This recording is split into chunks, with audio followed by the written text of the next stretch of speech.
Hola familia, bendiciones. Una vez más por estos medios trayendo un bello mensaje de parte de Dios. Te pido que te quedes hasta el final y puedas recibir la bendición completa. Hoy tenemos una invitada de honor, una invitada especial, la pastora Mari de Maiz, mi esposa. No te lo pierdas.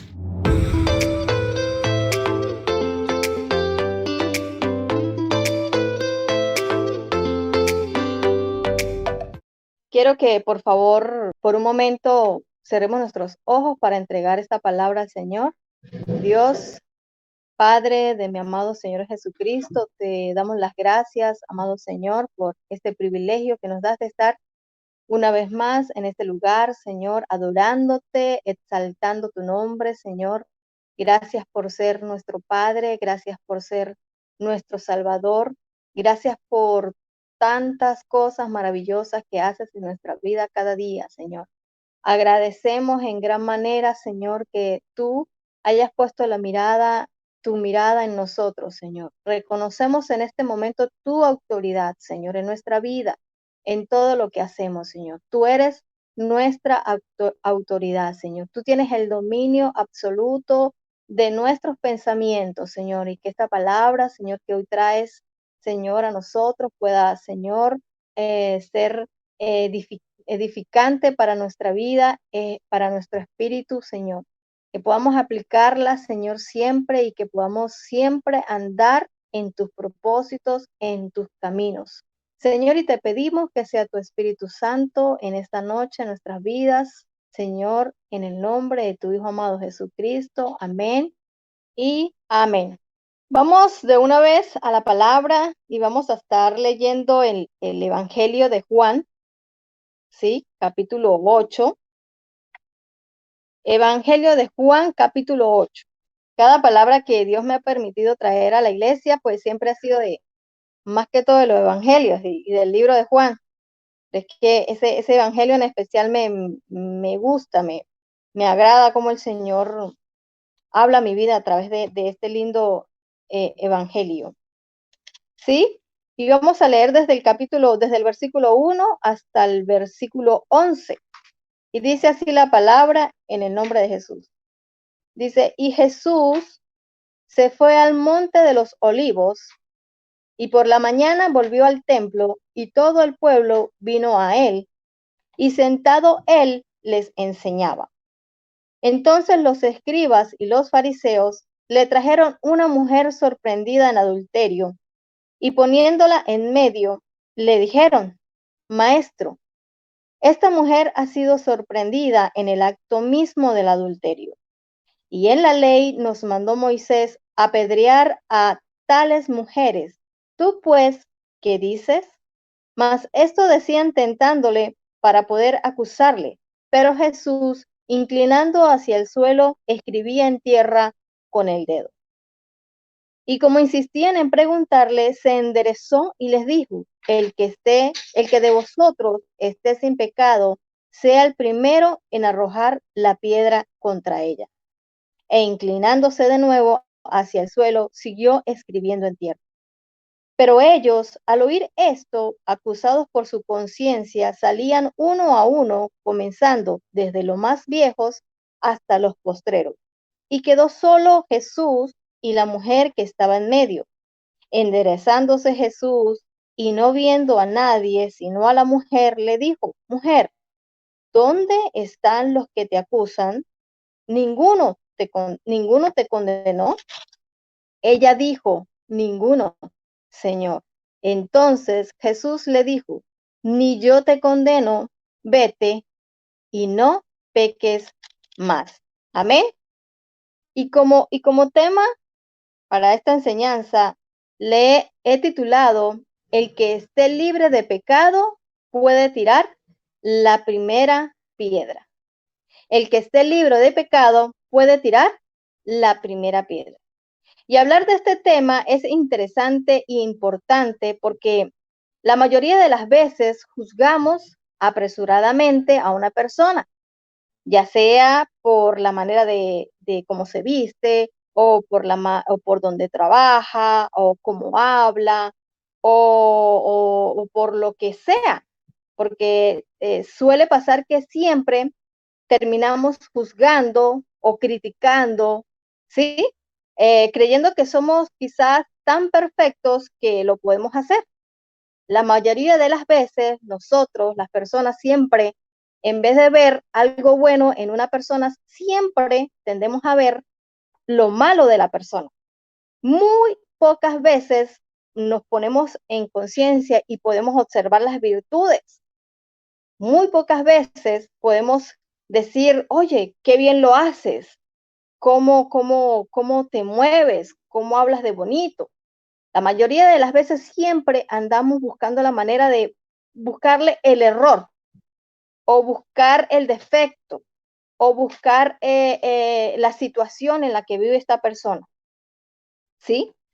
Cuando meditaba en este pasaje del Evangelio de Juan, pensaba en la manera tan extraordinaria, tan maravillosa como Jesús supo manejar esta situación en la que se encontraba. Cómo Jesús nos enseña cada día a través de su palabra, a través de este libro tan maravilloso, su comportamiento hacia las personas, su comportamiento, su actitud hacia las almas y el deseo de Él, el deseo que Él tiene, el deseo más grande, su amor tan maravilloso por cada uno de nosotros, a pesar de las fallas, a pesar de lo que somos, a pesar de lo que hacemos. Yo puedo observar cómo Jesús nos ve con amor, nos ve a través de su gracia maravillosa. Y eso fue lo que Jesús hizo con esta mujer que le presentaron. Ahora, yo pregunto, si estuviésemos en el lugar de Jesús, ¿verdad? Estaban bajo una ley que había que cumplir. ¿Qué pasaría con esta mujer cuando la trajeron a Jesús diciéndole hay que apedrearla, porque según la ley había que apedrearla? ¿Qué pasaría? ¿Cómo actuaríamos nosotros? Quizás pensaríamos igual que aquellas personas que la trajeron. Sí, pues hay que apedrearla porque está cometiendo pecado, porque está haciendo las cosas mal, porque se lo merece, y quizás quién sabe qué tantas cosas más saldrían de nuestra mente y de nuestro corazón para acusarla, para llevarla a que pague por lo que estaba haciendo. En realidad estaba cometiendo un pecado, ¿verdad? En realidad estaba haciendo algo malo. Pero ¿quién de nosotros haría lo que hizo Jesús? Es la pregunta. ¿Quién de nosotros actuaría como Jesús a pesar de que la circunstancia decía que había que hacerle lo que tenía que hacerse, ¿verdad? Entonces, pero quiero que vayamos y leamos el versículo 1 del capítulo del Evangelio de Juan.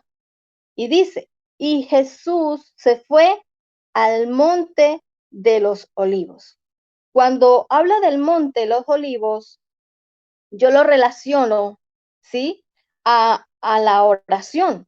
Dice que Jesús se fue al monte de los olivos y quizás él comenzó a orar porque aún él siendo Dios, sí, sabía y conocía las tentaciones y las circunstancias por las cuales iba a pasar. Y él nos deja este gran ejemplo que aún él, siendo Jesús, ¿verdad? Él se iba al monte de los olivos, él estaba en constante oración, ¿sí? En constante contacto con Dios, en constante comunión con Dios, en constante entrega con el Padre, enseñándonos que cada día nosotros debemos tener esa entrega total hacia Dios para que en los momentos difíciles de nuestra vida tengamos las armas y podamos tener el discernimiento y podamos tener la sabiduría para poder resolver esos casos conforme no a nuestros deseos, no a nuestros pensamientos, sino a los pensamientos de Dios, conforme a la sabiduría que viene de lo alto. Amén. Que viene del Señor y que no hagamos nosotros como nosotros queramos. Entonces Jesús en este primer versículo nos enseña, vayan y oren. vamos a orar cada día, vamos a presentarnos al Señor y eso ya es una regla general, vamos a decirlo así, de los cristianos. Ya nosotros, eso es como una regla general, eso debe ser una constante, un hábito, más que un hábito, debe ser algo que nazca de nuestra vida, porque es como el alimento, es como la comunión, es el contacto con el cual tenemos con el Padre, con la comunión que tenemos con Él. Entonces vamos a seguir en el versículo 2 del Evangelio de capítulo 8 de Juan. Vamos a leer desde el versículo 2 al versículo 5. Y dice así, y por la mañana volvió al templo y todo el pueblo. Aquí encontramos ya algo y era el pueblo. Dice que todo el pueblo vino a él. O sea que él estaba reunido, ¿verdad? En el templo y todo el pueblo vino a él. ¿Y qué estaba haciendo él? Y dice, y sentado él les enseñaba. O sea, estaba Jesús y estaba el pueblo con él y él les enseñaba. Si leemos el 3 dice, entonces los escribas y los fariseos, ya hay dos personajes más que podemos encontrar aquí. Dice que estaba con el pueblo, pero que también llegaron los escribas y los fariseos y le trajeron una mujer, o sea que ya van cuatro personajes, el pueblo, los escribas, los fariseos y la mujer sorprendida en el adulterio. Y poniéndola en medio le dijeron, maestro, esta mujer ha sido sorprendida en el acto mismo del adulterio y en la ley nos mandó Moisés apedrear a tales mujeres. Tú pues, ¿qué dices? ¿Sí? Entonces estaba el pueblo y estaban los escribas. ¿Y quiénes eran los escribas? Dice que eran maestros de la ley. En un principio los sacerdotes eran a su vez escribas y esto lo podemos encontrar en Esdras, capítulo 7, 1 al 6. No lo vamos a leer porque no vamos a estudiar eso, solamente como para ir entendiendo la palabra. Y en el tiempo de Jesús, la palabra escriba designaba a una clase de hombres a quienes se les había instruido en la ley. Su función era, como lo dice, escribir, clasificar, contabilizar sobre papiros todo lo que acontecía. O sea, que ellos estaban allí también para escribir este acontecimiento que estaba por pasar acerca de esta mujer que estaba cometiendo adulterio. Ellos estaban ahí atentos, pendientes, escribiendo cosa por cosa todo lo que estaba aconteciendo. Estaban preparados para escribir esto. Y también nos encontramos con los fariseos. Dice que los fariseos eran los que conocían las leyes, ¿sí? La ley, en este caso la ley de Moisés, y las exponían, y a los que Jesús confrontaba llamándoles hipócritas. Entonces, estos fariseos no eran cualquier clase de persona por allí, eran personas estudiadas, capacitadas en la ley, ¿sí? O sea, que conocían bien el tema y sabían qué era lo que se debía hacer con esta mujer. Entonces dice que ellos vinieron a tentar a Jesús porque ellos sabían que esto no podía dejarse pasar por alto. Ellos decían, no, aquí fue. O sea, vamos a llevarla ante él para ver qué va a hacer, porque no puede negarse ante esto, porque hay una ley y esa ley debe ser cumplida a cabalidad. La ley no se podía anular, no se podía abrogar porque estaba escrito, porque estaba estipulado. Y para eso estaban los fariseos, para que se llevara a cabo, porque ellos tenían la autoridad, porque ellos conocían, ¿sí? Pero ahora, ¿por qué el Señor Jesús les llamaba hipócritas a estas personas? Si conocían la ley, si eran los que la transmitían, si eran los que la enseñaban, si eran los que la llevaban en sus hombros. ¿Por qué el Señor Jesucristo les llamaba hipócritas? Vamos a Mateo, por favor, capítulo 23, del 1 al 13. O ese capítulo habla de por qué el Señor Jesucristo le llamaba a los fariseos hipócritas. Y voy a leerlo rápidamente. Dice, entonces habló Jesús a la gente y a sus discípulos diciendo, en la cátedra de Moisés se sientan los escribas y los fariseos. Así que todo lo que os digan que guardéis, ¿qué dice? Guardarlo y hacedlo. Todo lo que ellos digan, ¿qué dice Jesús que hagan? Guárdanlo y háganlo. Mas no hagáis conforme a sus obras, porque dicen y no hacen. Ahí ya estamos entendiendo qué es lo que está pasando, por qué el Señor les llamaba así. Porque atan cargas pesadas y difíciles de llevar y las ponen sobre los hombros de los hombres, pero ellos ni con un dedo quieren moverla. Antes hacen todas sus obras para ser vistos por los hombres, pues ensanchan sus filacterias y extienden los flecos de los mantos. Cuando habla de ensanchar las filacterias, vamos a aprender un poquitico. Yo estuve investigando y las filacterias eran una especie de cajitas en cuero que ellos se colocaban en el brazo y esa cajita tenía como otra más pequeñita que la colocaban en dirección al corazón, se la amarraban en el brazo. Entonces, ellos colocaban estas filacterias que en el griego significa tefilin.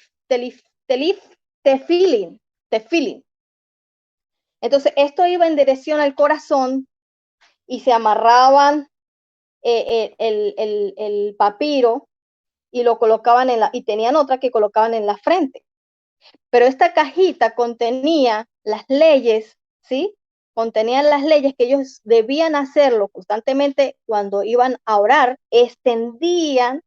dice que extendían estos papiros, eran pequeñitos, los enrollaban en esa cajita, la sacaban e iban leyendo la palabra. Dice que al colocarla en el brazo en dirección al corazón, esa palabra debía ser aplicada en el corazón, eso era lo que significaba, y en la mente para estar en comunión con Dios y que esa palabra fuera recordada y que fuera aplicada de la manera correcta. Pero ¿qué pasaba con estas personas? ¿Qué pasaba con estos fariseos? Que ellos hacían esto como especie de una costumbre, pero no lo hacían de corazón, no era verdadero. Simplemente lo hacían porque ya para ellos era una costumbre. Lo que decía allí, aunque era lo que Dios había establecido, las leyes de Moisés para el pueblo judío, no lo estaban cumpliendo. Entonces, estas personas no estaban haciendo lo que debían hacer según esa cajita y según lo que contenía esa cajita y según en dirección al corazón. Su corazón no estaba lleno de la palabra de Dios, sino que su corazón estaba en fingimiento completo. Su corazón estaba completamente alejado de la presencia de Dios y ellos estaban haciendo sus cosas a su manera, ¿sí? En sus propios pensamientos. Aún la cajita que iba en su mente, en su cabeza, no estaba cumpliendo ningún propósito, el propósito real y verdadero. Simplemente ellos estaban haciendo lo que a ellos les parecía. Por eso el Señor Jesucristo les decía hipócritas. Entonces, cada vez que nosotros vayamos a presentarnos delante del Señor, es mejor que nos presentemos con un corazón, decía David, contrito y humillado, transparente, porque el Señor conoce nuestro corazón. Y es mejor, antes que nos llame hipócritas, no sean hipócritas, sepulcros blanqueados, les decía el Señor. Impresionante, ¿verdad? Entonces, el Señor, y seguimos aquí en Mateo, donde vamos. Entonces, eso es lo que significa. Me hice un paréntesis aquí para que entendieran qué son esas filacterias. Y extendían sus flecos de sus mantos y llamaban los primeros asientos en las cenas y las primeras sillas en las sinagogas y las salutaciones en las plazas, y los hombres las llamaban rabí, rabí. Pero vosotros no querráis que ellos os llamen rabí, porque uno es vuestro maestro, el Cristo, y todos vosotros sois hermanos. Y no llaméis Padre vuestro a nadie en la tierra, porque uno es vuestro Padre, amén, y el que está en los cielos. Vamos a pasar en ese mismo capítulo al versículo 14, que habla aún más claro de lo que significaban en ese momento para Jesús estas personas, no los fariseos, porque no todos lo estaban haciendo mal, pero sí la mayoría. No era que los fariseos en sí eran en lo que se habían convertido, porque la esencia de lo que era el original ya no estaba en ellos, ya se habían pervertido completamente. Dice, ay de vosotros, escribas y fariseos hipócritas, porque devoráis las casas de las viudas y como pretexto hacéis largas oraciones, por esto recibís mayor condenación. Pero el 13 dice, antes del 14 dice, más hay de vosotros escribas y fariseos hipócritas, porque cerráis el reino de los cielos delante de los hombres, pues no entráis vosotros ni dejáis entrar a los que están entrando. Ni ellos, ¿por qué? Porque cada persona que ellos tenían las contaminaban de las malas costumbres que traían, ¿sí? Entonces, ni ellos entraban, ni dejaban entrar a las personas, estaban completamente contaminados y el Señor estaba triste, el Señor estaba molesto porque no se estaba cumpliendo la ley, aunque ellos aparentaban con sus vestidos, con sus ornamentos, con su presencia, porque era gente elocuente, era gente preparada, eran doctores de la ley, les dice la Biblia. Dice, ay de vosotros, guías ciegos, que decís, si alguno jura por el templo, no es nada, pero si alguno jura por el otro del templo, es deudor. Insensatos y ciegos, porque ¿cuál es mayor, el oro o el templo que sacrifica el oro? Entonces, estaban completamente fuera de contexto, estaban completamente fuera del propósito a la cual habían sido llamados. Vamos a dejarlo hasta ahí y vamos a volver al capítulo 8 de Juan. Entonces estaba el pueblo, ¿sí? Estaban los escribas, o sea, volvámonos a centrar en el momento en el cual estaba pasando. Recuerden que habían traído a la mujer. Estaba Jesús con el pueblo, vinieron los escribas, vinieron los fariseos, estaba la mujer, ¿verdad?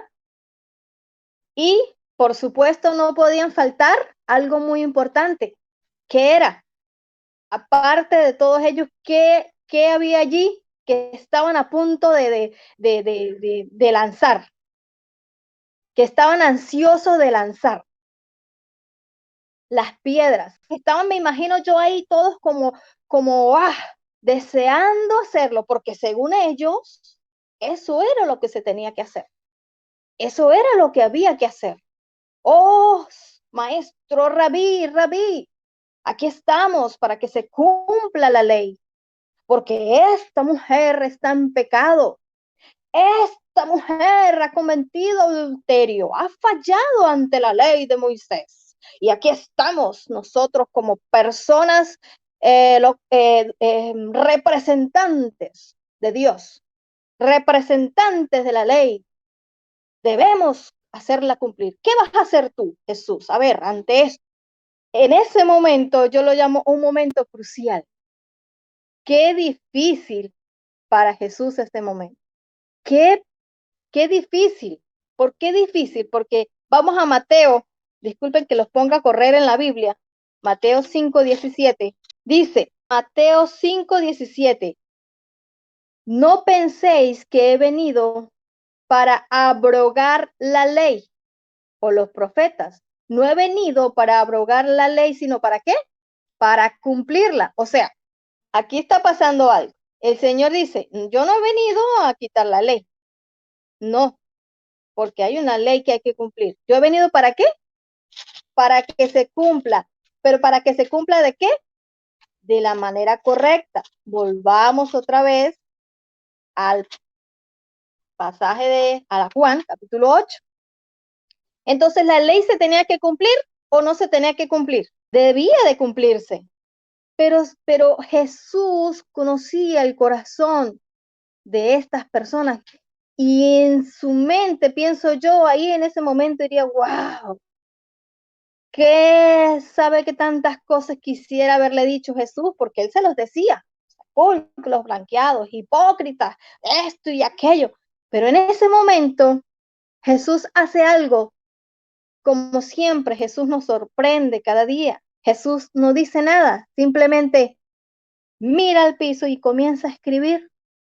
En el versículo 6 dice, e inclinándose de nuevo hacia el suelo, siguió escribiendo en tierra. Él comienza a escribir ahí. Y en ese momento, ¿qué creen ustedes? ¿Qué les ha pasado por su mente cuando leen este pasaje de lo que estaba haciendo Jesús o de lo que estaba escribiendo? ¿Qué pudo haber estado escribiendo nuestro amado Señor Jesucristo en ese momento tan crucial que se estaba viviendo? Y yo, la pastora Mari, me atrevo a decir, y fue así, me atrevo a decir que el Señor Jesús en ese momento comenzó a implorar al Padre y a decirle, oh Padre mío, mira lo que está sucediendo aquí. No estaba orando por esta gente, él estaba clamando ¿por quién? Por esta mujer, porque el deseo de él más grande es que todas las almas no se pierdan, sino que tengan vida eterna en él. Y él estaba ahí, Señor, oh Padre, yo sé que yo no he ido a la cruz, no he pagado el precio aún, pero si es posible, Dios, Padre mío, ayúdame, ayúdala, perdónala. Señor, haz algo por ella.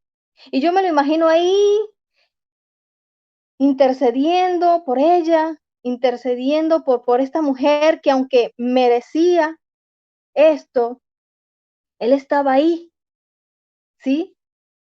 Él oraba al Padre con ese silencio, pero que quizás por dentro deseaba gritarlo, clamando al Padre. Ustedes se imaginan ese momento del Señor Jesucristo, porque en realidad había que apedrearla según la ley. No había otra opción. Y de repente surge un momento tormentoso para las personas que estaban allí. Y veámoslos en el versículo 7. Y dice, y como insistían en preguntarle qué hizo Jesús, después de estar ahí escribiendo algo, dice que se enderezó y les dijo, el que de vosotros esté sin pecado, sea el primero en arrojar la piedra contra él. El que de nosotros esté sin pecado, sea el primero en tirar la primera piedra. Una respuesta tormentosa para los que estaban allí. Ustedes se imaginan a los fariseos y tratando de, ya a punto de darle con la piedra a la mujer, ahí como que, y de repente surge esta respuesta que el Padre transmite a Jesús y él ahí esperando que la apedrearan, porque ¿qué puedo hacer en este momento? Salvarla, dijo Jesús, salvarla. El Señor quiere salvarnos. Ese es el deseo más grande. No importa lo que haya, no importa. El Señor pagó el precio. Pero para esta mujer fue aún mayor. Jesús no había ido a la cruz. O sea, que obtuvo la salvación en ese momento. Jesús. Y podemos comprobar aquí que Jesús es nuestra salvación. Jesús es nuestra vida eterna. Y una respuesta inesperada. Hebreos 7:25, por favor. Dice, por lo cual puede también salvar perpetuamente a los que por él se acercan a Dios, viviendo siempre para interceder por ellos. Gloria al Señor. Qué maravilloso es el Señor Jesucristo. Dice que él intercede. ¿Qué hizo Jesús allí? intercedió por esta mujer ante el Padre. O sea que ella, siendo pecadora, ¿sí? Haciendo lo que estaba haciendo, dice que la encontraron ahí en el acto. ¿Qué hizo el Señor Jesús? No vio. Yo me imagino también a la mujer ahí en medio de esas circunstancias sufriendo y llorando y clamando, ¡ay, no me maten! No quiero morir, no me maten, por favor, no me maten. Sí, yo fallé, estaba así. Y esta mujer conocía la ley porque resulta que si la trajeron, era que ella era del pueblo de Dios. O sea que no era cualquier mujer de otro, y era más tremendo todavía. Qué impresionante la misericordia de Dios. Es impresionante la misericordia de Dios. Así que si en algún momento usted ha sentido que usted no tiene perdón o que usted ha hecho algo muy grave en la vida y que usted merece la muerte y merece ser apedreado, piense en que el Señor Jesucristo, su misericordia es tan infinita, sí, tan grande. Pero para eso, para llegar a ese punto de salvación, no podemos todos los días andar pecando y fallando y haciendo lo malo delante del Señor. Yo me imagino a esta mujer también ahí sufriendo y clamando, perdón, perdón. Porque imagínese lo duro que es morir a pedradas, como dicen. O sea, que empiezan a apedrearla, era una muerte muy difícil. O sea, para la mujer también era muy duro. Entonces, ahora pregunto yo, ¿ella merecía morir? Sí, según la ley, merecía morir. Nosotros merecíamos morir. Sí, éramos pecadores, somos aún pecadores, porque cada día le fallamos al Señor, cada día cometemos errores, cada día. Por eso es que nosotros no somos quienes para juzgar a nadie. A veces nos constituimos jueces y dañamos a la gente y dañamos a las personas, porque es que mire, usted falló, y señalan, se atreven a señalar con el dedo, y ni aun Jesús, teniendo la autoridad, el poder y el dominio para hacer esto, lo hizo. Tremenda enseñanza de nuestro amado Señor Jesucristo. Pero los fariseos, a veces nosotros somos fariseos, nos convertimos en hipócritas delante del Señor y venimos ante Él creyendo que somos la máxima Coca-Cola, la última Coca-Cola del desierto. Aunque ya no se puede tomar Coca-Cola, tiene que tomarse agua. Pero nos creemos tan majestuosos, aún más que el Señor. Y el Señor busca de nosotros es su humildad, su amor, su misericordia. Nos hace falta tener misericordia. Pasamos por el frente de la gente y no nos conmovemos. Estamos tan duros de corazón. Eso que representaba esa cajita era que esa palabra del Señor llegara a nuestro corazón. Ahora no, ahora es Jesús que debe estar en nuestro corazón, en nuestros pensamientos para actuar como Él, para hacer como Él hizo. Entonces merecíamos todo, pero el Señor fue a la cruz. Aún a ella la salvó, porque Él es Dios. Amén.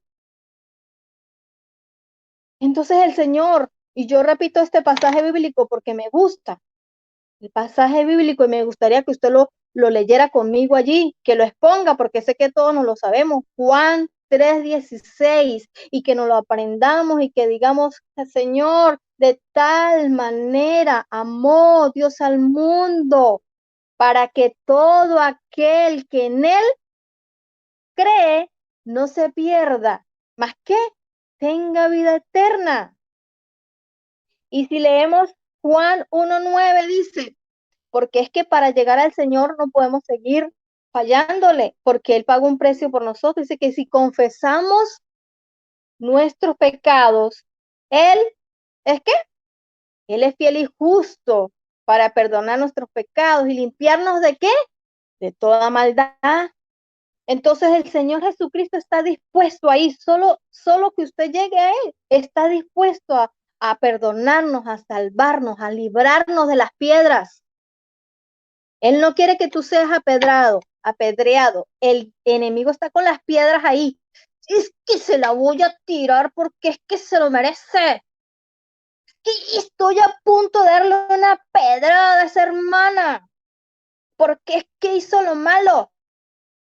No, el enemigo está con la piedra, pero el Señor le pone la mano aquí y le dice, un momento, el que esté libre de pecado, que tire la primera piedra.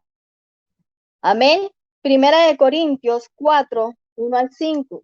Dice, así pues, tengamos los hombres por servidores de Cristo y administradores de los ministerios de Dios.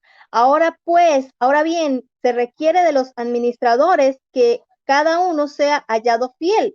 Yo en muy poco tengo el ser juzgado por vosotros o por tribunal humano, y ni aun yo me juzgo a mí mismo, porque aunque de nada tengo mala conciencia, no por eso soy justificado, pero el que me juzga, ¿quién es? El Señor. El que juzga es ¿quién? El Señor. Dice la palabra que nosotros podemos juzgar. ¿Sí lo sabían? Sí, yo puedo juzgar, pero también dice que en la manera en que yo juzgue, así seré juzgado. Es lo mismo, es como que el que esté libre de pecado tire la primera piedra. El que quiera juzgar lo puede hacer, pero en la medida en que usted juzgue, así será juzgado en el cielo. Entonces, antes de juzgar a una persona, piense, ya va, yo que he hecho malo. No, pero si yo soy igual, si yo cometo los mismos errores. Entonces, vamos a volver a Juan, al versículo 10, que dice, y enderezándose Jesús y no viendo a nadie, sino a la mujer. ¿Qué pasó ahí? Después de haber tanta gente, después de haber tantas personas allí, ¿qué pasó? Dice que no había nadie. ¿Y dónde estaban? ¿Dónde está esa gente? Los que tenían las piedras. Se habían ido. Ay, yo me voy por aquí, que no me vean. Y todos comenzaron a irse uno a uno porque la conciencia de ellos no los dejó en paz. ¿Y dónde están? Dice, enderezándose Jesús y no viendo a nadie, sino la mujer le dijo, mujer, ¿dónde están los que te acusaban? Ninguno te condenó. ¿Qué pasó aquí? Y ella le dijo, ninguno, Señor. Entonces Jesús le dijo, ni yo te condeno. Vete y no peques más. Vete y no peques más. El Señor nos dice hoy, ni yo te condeno.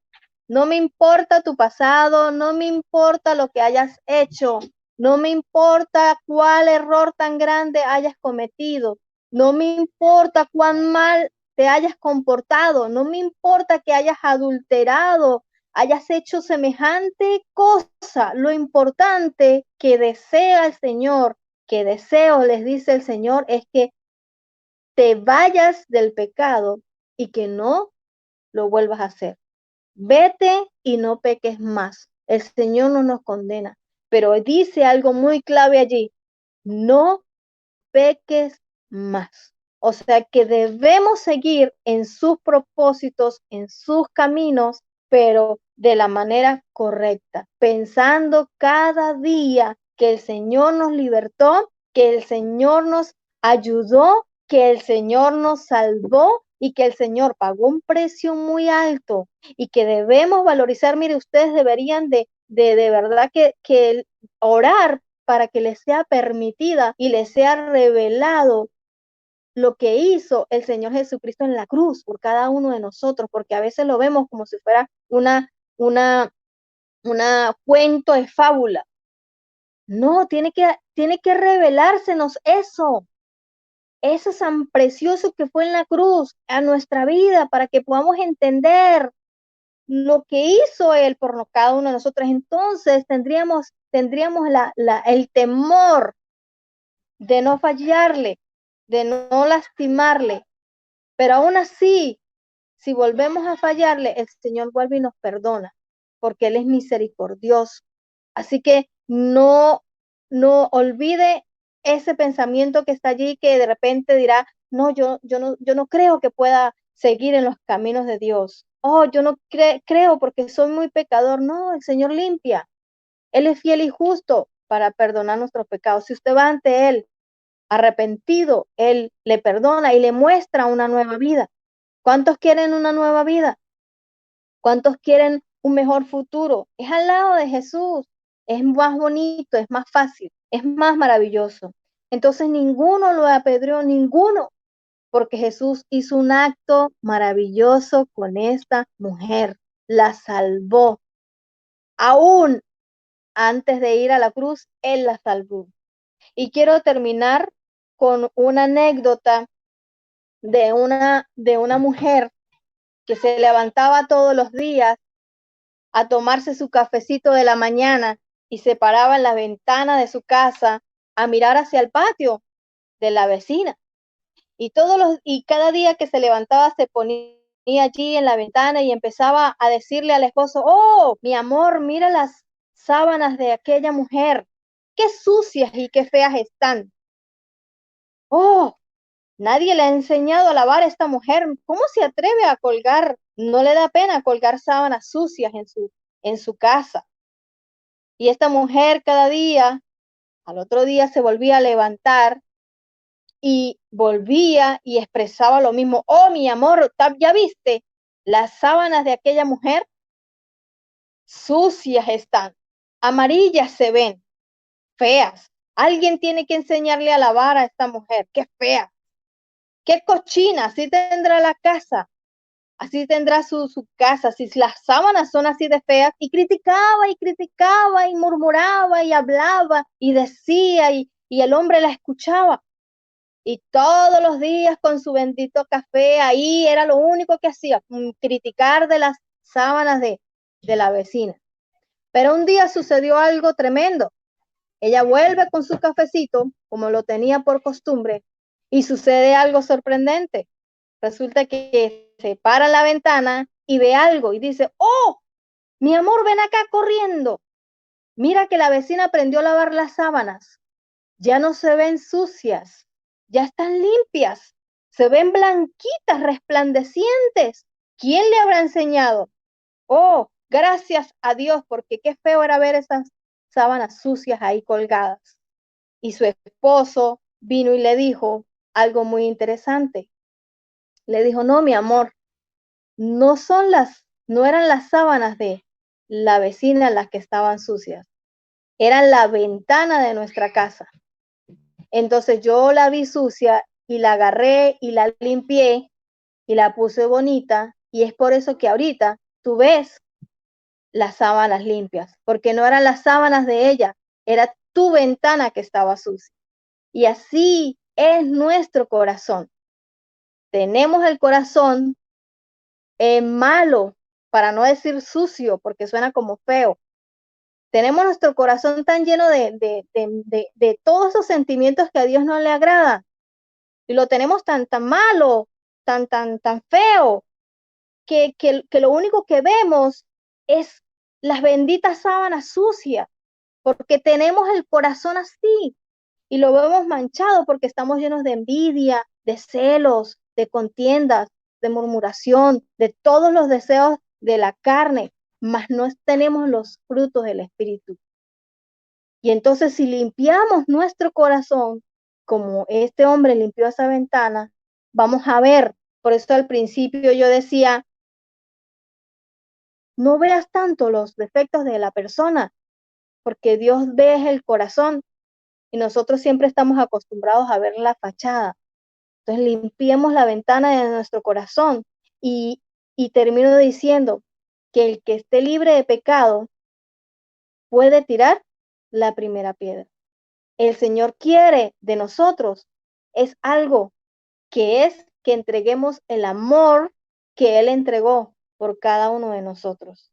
Que demos ese amor a pesar de lo que sea la persona. Mire, usted no es quien para cambiar a nadie. El que cambia es el Espíritu Santo. A veces negamos la entrada a Jesús a personas porque sus diferentes clases sociales o por qué sé yo, su trabajo, como decía al principio. Pero resulta que Dios busca ese tipo de personas. Dios busca a esa gente porque las quiere salvar, porque las ama. Entonces hay personas que andan por la vida con el corazón apuchurrado, maltratado, herido, lastimado por culpa de nosotros. Vamos a ser diferentes, vamos a dar amor. Así como cada uno de nosotros, Dios nos está enseñando, nos está preparando como guerreros fuertes, amorosos, para que cuando se nos presenten este tipo de personas no les cerremos las puertas, sino que al contrario, no veamos su fachada, sino que escudriñemos en su corazón y le mostremos al Dios Todopoderoso, a nuestro amado Señor Jesucristo. Quiero decirles que Jesús les ama. ¿Lo creen? Jesús les ama con toda su vida. Jesús nos ama. Entonces vamos a dar lo mejor de nosotros. Vamos a dar su amor. Mi Dios les bendiga siempre. Hemos llegado al final de este bello mensaje. Muchísimas gracias y que Dios me les bendiga. Nos vemos en la próxima oportunidad.